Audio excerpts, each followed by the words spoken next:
Hello friends, स्वागत है आप सबका आपके अपने यूट्यूब चैनल स्मार्ट स्टडी 2.0 में। आज के इस वीडियो में हम कर्मधारय समास पढ़ेंगे। इस वीडियो को देखने के बाद आपका कर्मधारय समास से संबंधित कोई भी क्वेश्चन गलत नहीं होगा। तो चलिए फ्रेंड्स, वीडियो को स्टार्ट करते हैं। कर्मधारय समास पढ़ने से पहले हम जानेंगे कि विशेषण और विशेष क्या होता है। जो शब्द किसी की विशेषता बताए, जो भी शब्द किसी की विशेषता बताता है कि वह किस प्रकार है, उसका रंग क्या है, रूप क्या है, उसमें गुण क्या है, दोष क्या है, उसे हम विशेषण कहते हैं। जैसे पीताम्बर, पीला है जो वस्त्र, यानी किस प्रकार का वस्त्र, पीला वस्त्र। तो यहाँ पे जो पीला शब्द है ये क्या है, विशेषण है।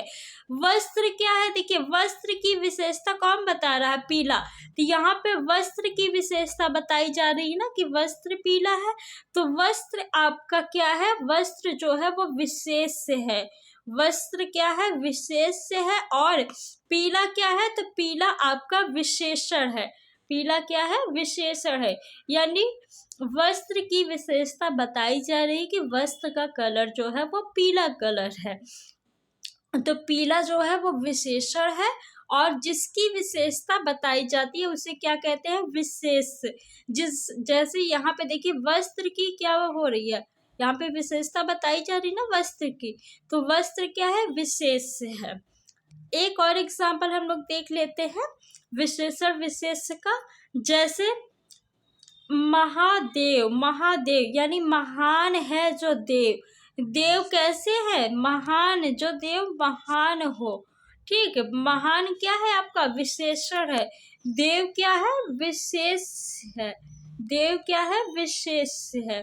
क्योंकि देव की विशेषता बताई जा रही है कि जो देवता महान हो उसे क्या कहेंगे हम लोग, महान देव, महादेव। तो महान क्या है, विशेषण है, देव क्या है, विशेष है। तो फ्रेंड्स, मैं आशा करती हूँ कि आपको विशेषण और विशेष समझ में आ गया होगा। अब हम पढ़ेंगे कर्मधारय समास। देखिए कर्मधारय समास की परिभाषा क्या है, किसे कर्मधारय समास कहते हैं। देखिए जिस समासिक शब्द का उत्तर पद, आपको पता है कि समास में दो पद होते हैं, प्रथम पद जिसे हम लोग पूर्व पद कहते हैं और द्वितीय पद को क्या कहते हैं, उत्तर पद। तो जिस समास का उत्तर पद प्रधान हो और पूर्व पद का उत्तर पद में विशेषण विशेष अथवा उपमान उपमेय का संबंध हो, वह कर्मधारय समास कहलाता है।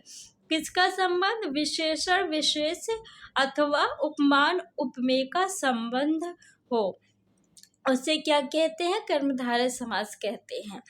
ट्रिक क्या है हमारी, विशेषण विशेष का संबंध। इसीलिए मैंने आपको पहले विशेषण और विशेष से बताया, फिर उसके बाद कर्मधारय समास बता रही हूँ।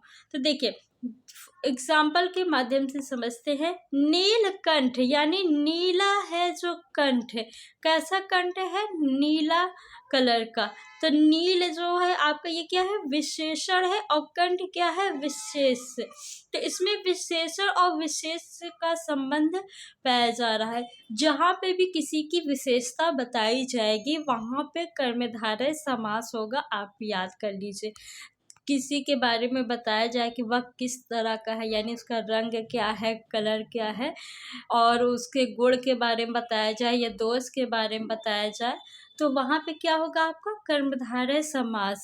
जैसे नील कमल, नीला है जो कमल, नील इसमें क्या है आपका, विशेषण है और कमल क्या है, विशेष है। तो यहाँ पे विशेषण विशेष का संबंध पाया जा रहा है, इसलिए यहाँ पे कर्मधारय समास होगा। पीताम्बर, पीला है जो वस्त्र, अंबर मीन्स क्या होता है, वस्त्र होता है, तो पीला है जो वस्त्र पीताम्बर का हो जाएगा। पीत में क्या है, ये पीत क्या है, विशेषण है। अंबर क्या है, विशेष से। इसमें कौन सा संबंध पाया जा रहा है, विशेषण और विशेष का संबंध पाया जा रहा है, इसलिए यहाँ पे कर्मधारय समास होगा।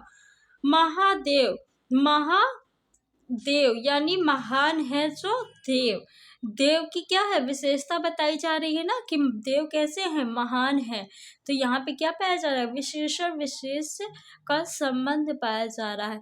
जहाँ पे भी विशेषण विशेष का संबंध पाया जाएगा वहाँ पे कर्मधारय समास होगा। विग्रह करने पे बीच में जो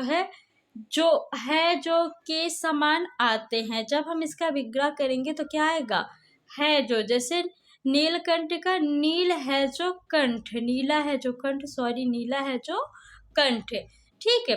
इसी तरह आपका नील कमल का नीला है जो कमल, बीच में क्या आया, है जो। के समान जैसे मृग नयन, मृग के समान नयन। चरण कमल, चरण कमल, कमल के समान चरण, यानी बीच में क्या आ रहा है, के समान और है जो। तो आपको याद करना है कि विग्रह करने पे, क्या करने पे, विग्रह करने पे अगर बीच में के समान है जो शब्द आए तो वहां पे कर्मधारय समास होगा। तो फ्रेंड्स आई होप कि आपको कर्मधारय समास समझ में आ गया होगा। अब आपका क्वेश्चन गलत नहीं होगा। वीडियो का